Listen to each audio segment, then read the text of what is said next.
Thank you for accepting my invitation to talk to you about the your perspective as an educator in the Philippines. Uh, I'm so glad that you give me a couple of ample of your time to share your your your glamorous experience in both industry and academe, and uh, I really appreciate uh, the uh, the ideas and guidance that you can share with us, as you are currently the dean of engineering or aviation program at Flight School Dynamics in Pampanga, and also your experience as a program coordinator and department head of different schools. Also, your experience as an engineer in different companies in the Philippines, such as airline and maintenance, repair, overhaul. So I really appreciate your time and your your knowledge to share with me and with the future viewers of this interview as a jet educator and as an engineer. All right, Engineer Arvin, would you like to introduce yourself? Um, Hi, good morning, everyone. So, first of all, I would like to thank Engineer Paul Vincent Dico for inviting me for an interview on this very significant topic about education. And for the information of everyone, Engineer Paul Vincent Dico was my mentor, a good mentor of mine and a friend of mine. Okay, so part of my experiences and learnings also came from my mentor. Yeah, just to formally introduce myself, I'll just share one slide presentation about myself. Can you confirm, Sir Paul, if you can see this presentation? Yes, confirm. All right. So just to continue, to formally introduce myself. Hello, everyone. Good morning, good afternoon, or uh, good evening to everyone, depending on the location you are in. Uh, so again, my name is Engineer Arvin Gastardo. I'm currently the dean of FDSA Aviation College of Science and Technology, located in Mabalacat, Pampanga. Concurrently, I'm also the director of quality of CR International. I'm also an ISO 9001 consultant under Aztec, which is located in Ortigas. Uh, Also, at the same time, I'm also an IASA 147 invigilator under SR Techniques. And I'm currently taking up my PhD in manufacturing engineering at De La Salle University. At the same time, I'm also taking up postgraduate diploma in artificial intelligence and machine learning at Asian Institute of Management. In 2023, I finished or completed my master's program, Master of Innovation and Business at the same institutional organization. I'm a graduate of BS Aeronautical Engineering at Piat University. I'm an ISO 9001 certified lead auditor and um, a Bosch IGC professional. And another thing about me, I'm a Lean Six Sigma Yellow Belt certified professional. I'm also serving my professional organization, the Society of Aerospace Engineers of the Philippines, as a public relations officer and auditor. And aside from this, I am also the club admin chair and executive assist secretary of the Rotary Club of AIM in Makati. I'm a licensed aircraft mechanic and aeronautical engineer. Ayan, Sir Paul. Sorry for the long introduction. Let me just No worries, Engineer unshare. Arvin. All I'm right. so glad about your accomplishments since we've been together back in the Philippines. So, Thank you, Sir Paul. napaka-certain ko at saka ng mga viewers natin kasi even though a short period of your time, we can share and you can share to us your perspective about current education or educational issues back in the Philippines as you Mhm. are also engaged in the academe as a dean for aviation program at Flight School Dynamics in Pampanga and as well as your background, previous background in both industry. You were also been chairperson and program coordinator of different aviation schools back in the Philippines. So I'm glad that Thank you, within sir. a short period of time you can share your perspective and views about current educational issues. So my first, this is not a question and answer, Engineer Alvin. So Yes, there's no no worries, sir. wrong or right answer. You can ask question as well. You can question my answer and I will answer your question. Okay, so ang una kong gustong itanong or malaman ang iyong perspective since matagal ka nang nagtuturo sa academe and at the same time Yes, sir. trainer ka rin sa corporate. Ano yung ano yung perspective about sa sa gap between the academe and the people that you are hiring in the industry since you are also engaged or you are currently the director of safety in Southeast Asian Yes. Airlines. Actually, Sir Paul, that's a good question, no? That's also the issue before when they had an approved training organization convention here in Clark. That's one of the issue being that was raised before. So the quality of education compared to the expectation of the industry. No, the good thing about that is we had a discussion with a CAAP inspector previously, and he shared no that industries are not or the graduates are not meeting the expectation of the industry, mainly because of course the quality of learning in the educational institution. So there are many factors affecting this quality. The first one, of course, is yung experience ng mga instructors. The other one is yung limitation sa mga equipment and technology. And what else? Yung of course yung alignment ng industry with the academy. No? So sometimes yung or mostly yung mga industry kasi they are expecting a very specific skill na from the graduates. So meaning if we're talking about aviation education and comparing it to the industry, they're expecting a more specific aircraft type from the students.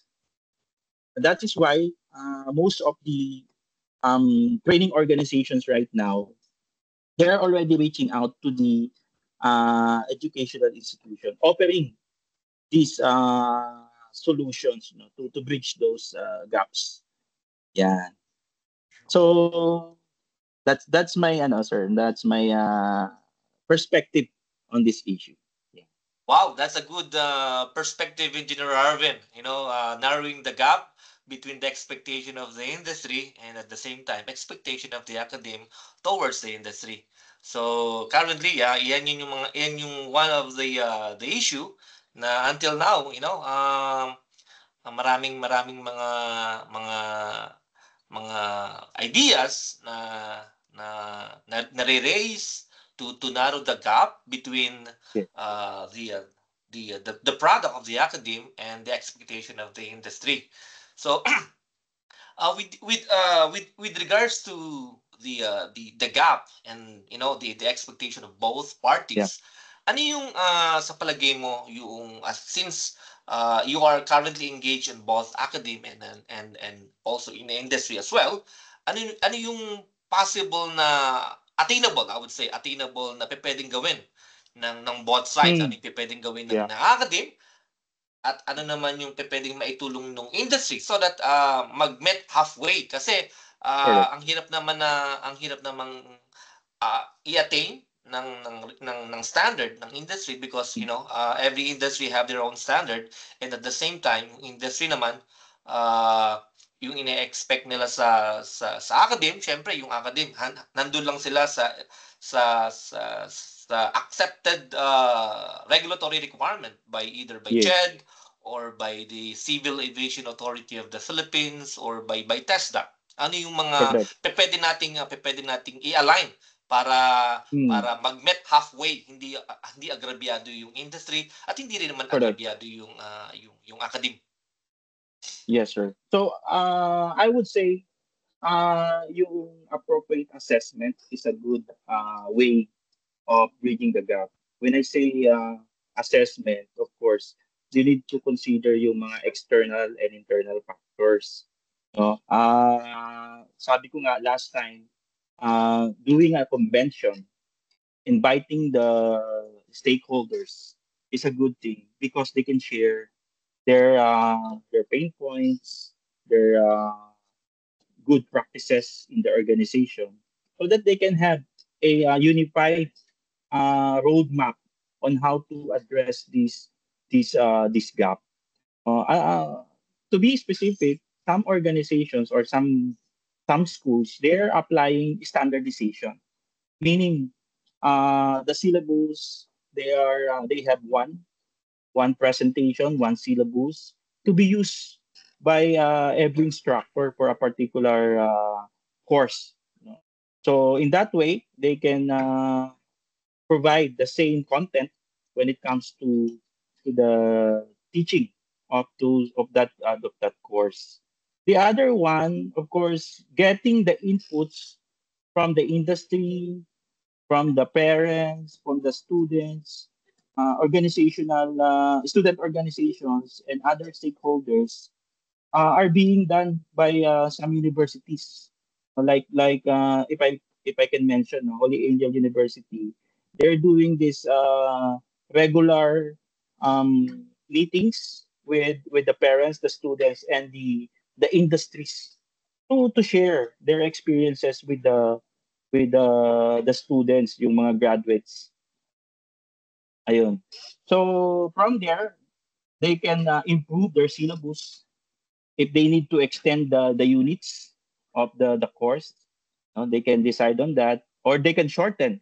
Sometimes naman masyado namang mahaba yung program na hindi naman masyadong value adding dun sa program. Yun. Then the other one, Sir Paul, is siguro yung being updated sa technology. No, it's a good thing na we have access to the internet. We are also aware of the advantages of artificial intelligence right now. No? So we can integrate that to the learnings of the students. No? Not only because there are some students na may mga challenges. No? They have That's right. what they call this health ang tawag doon, health conditions na sometimes it hinders dun sa learning ng mga bata. Now, for example, colorblind yung student and they're talking about or discussing something that requires color identification. Yun. So Yeah, by being aware of that, they can adjust. that's right. For Yeah, example, yeah. yeah, correct. The students, for example, has a hearing impairment. That, They can mhm. arrange the location, the seating arrangement, for the students to absorb the learnings. Yan. So another thing, Sir Paul, is of course I understanding human factor. We That's good. as an educator, we all know yung focus nung students usually yung attention is mga 20 minutes lang, no? Yeah, So that's from right. there, the instructor can already adjust his way of teaching. No? And now, meron na tayong mga rules din sa mga presentations. Pag Yeah, masyadong madaming nakasulat na letters, very ano na siya, very heavy na siya sa mga students. So they do not really absorb the learnings. No? So in a way, to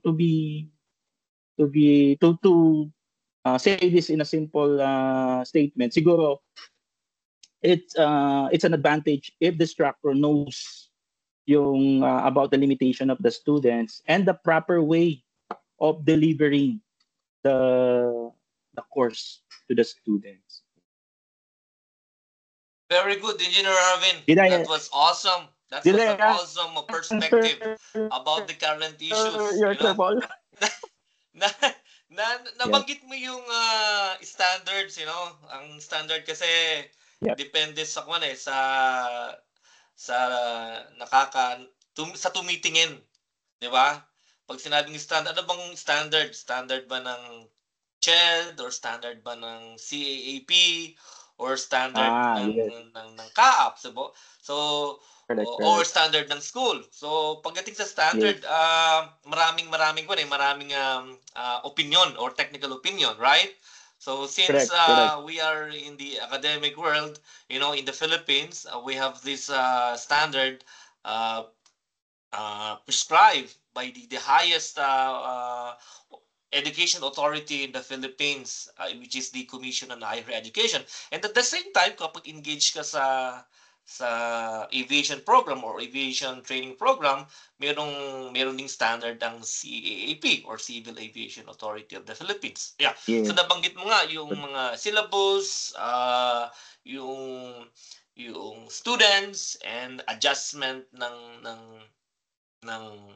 educator or ng instructor or ng teacher pagdating sa pagtuturo to mitigate the risk. For example, as you mentioned nga, yung color blindness and hearing impairment, how the instructor and the teacher or the teacher and the student can mitigate the effect kapag hindi na recognize yung mga ganong klase ng limitation pagdating sa mga estudyante natin. Now, nabanggit mo rin yung sa standard yung mga teacher, yung mga instructors natin. Ano ba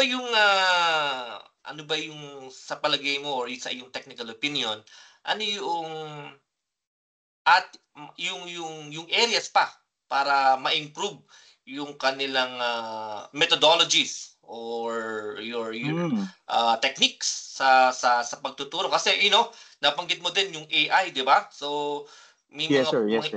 may mga areas na ngayon na ini-integrate or ina-apply sa makabagong panahon o teknolohiya.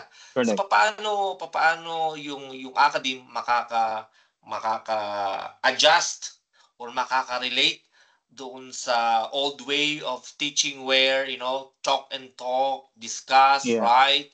So ano yung iyong perspective, how we gonna integrate or how we gonna align the modern methodologies of teaching pagdating sa academe, and then so that ma-reach natin yung acceptable na hinihingi ng industry.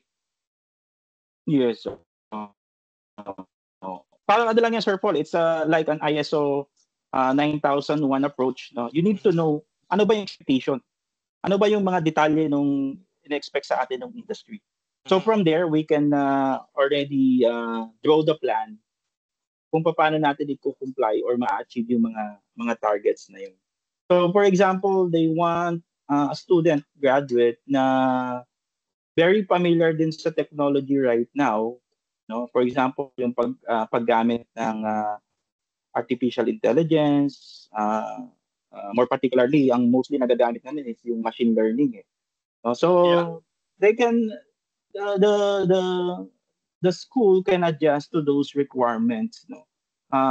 Using the feedback from the industry, from the parents, for example, from the students, and also some of the universities right now, they do benchmarking. They Yeah. go to other countries to learn the best practices of those learning institutions. So from there, they can adapt those best practices. Yeah. So I think for us to improve, for the schools, the universities, the students to improve, we should be what do you call this?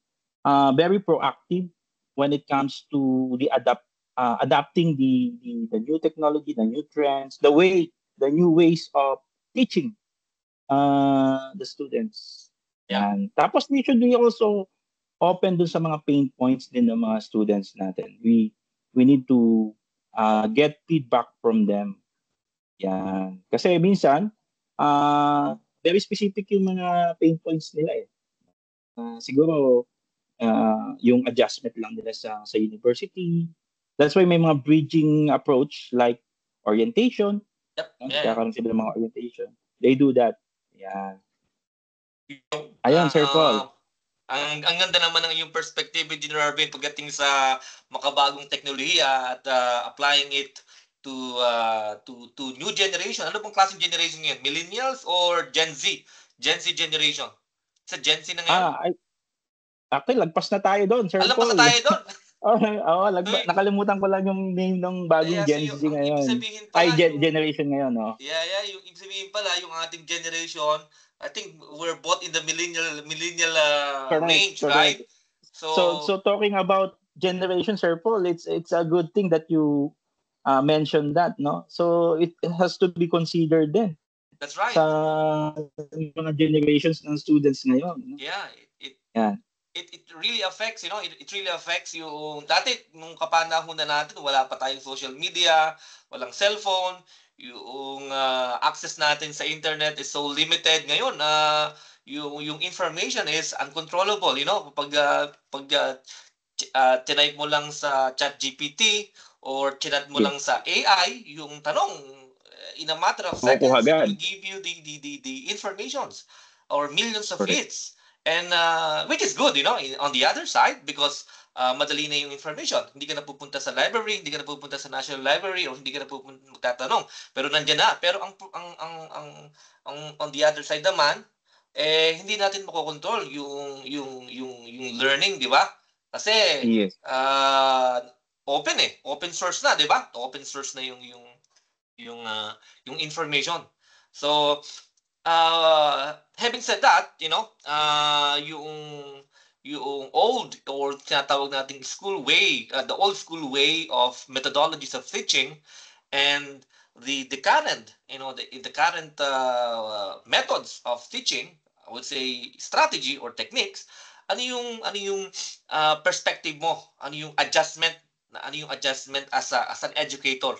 Anong ating pwedeng i-align or pwedeng nating i-improve pagdating sa modern tools. I would say modern tools of applying this artificial intelligence para ma-align natin yung objective ng education. Yes. Good question yan, Sir Paul, no? Yung comparing it to the traditional way of teaching, medyo malayo na yung approach ngayon, no?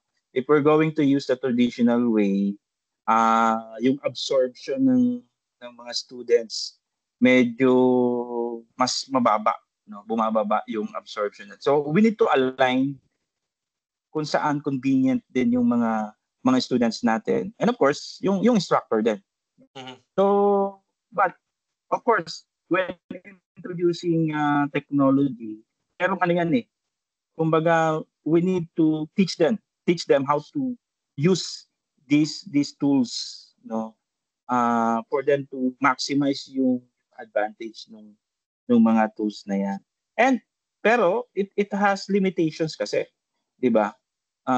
When it comes to, for example, using of tablets, computers, yung exposure period, meron mga limit, may health impact yan eh. So, at the end of the day, sabi ko nga, it's still risk assessment pa rin, di ba? You need to That's right, that's assess right. no, yung impact niyan sa atin. And sometimes yung sobrang online, tawag dito, approach sa teaching, yung socialization ng mga students That's right, affected. yeah. No? So pagdating sa actual na trabaho, of course, siyempre hindi naman lahat doon online. They need to use, mahina sila sa social skills. No? Yun yung nagkakaroon ng problem. And that is required. No? That is a good, a significant factor when for you to be successful. That's right. Sa career. Yes. Yan, hindi lang knowledge. I do agree. I do agree na yun nga magandang naidudulot yung artificial intelligence kasi open na yung information, but at the same time yung effect, yung negative effect pagdating sa mga estudyante natin, sa mga students ay nawawala yung kanilang socialization skills. Umaasa na lang sila sa information online. Nawawala yung soft skills ba? Yung speaking skills, nawawala na yung human skills, I would say, kasi sa ating industry, sa aviation, hindi naman lahat puro online, hindi lang puro computer interaction. Kailangan din nating sanayin yung ating soft skills, ha? Thank you so much, Engineer Arvin. So ito last na.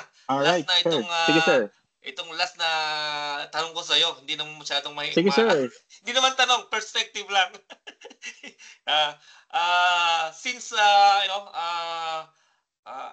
pagdating sa educational issues, laging natatanong yung qualification ng mga teachers, ng mga instructors, or ng mga professors.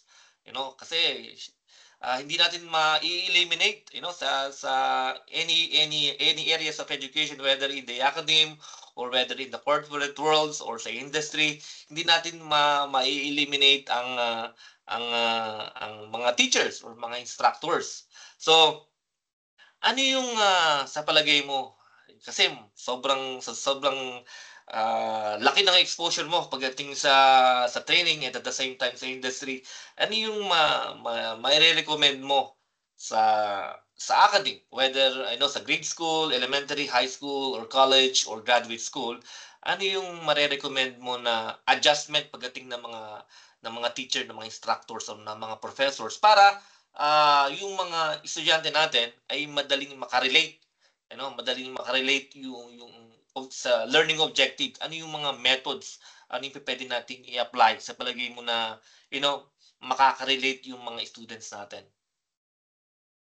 Yes, sir. So, considering, sir, yung yung different generations, yung level of standards ng mga school, siguro it would, of course, it always helps if the incoming instructor has a methods of teaching, presentation skills, and kung pwede nga, kung bago, siyempre, we understand na wala pa siyang experience. Yeah.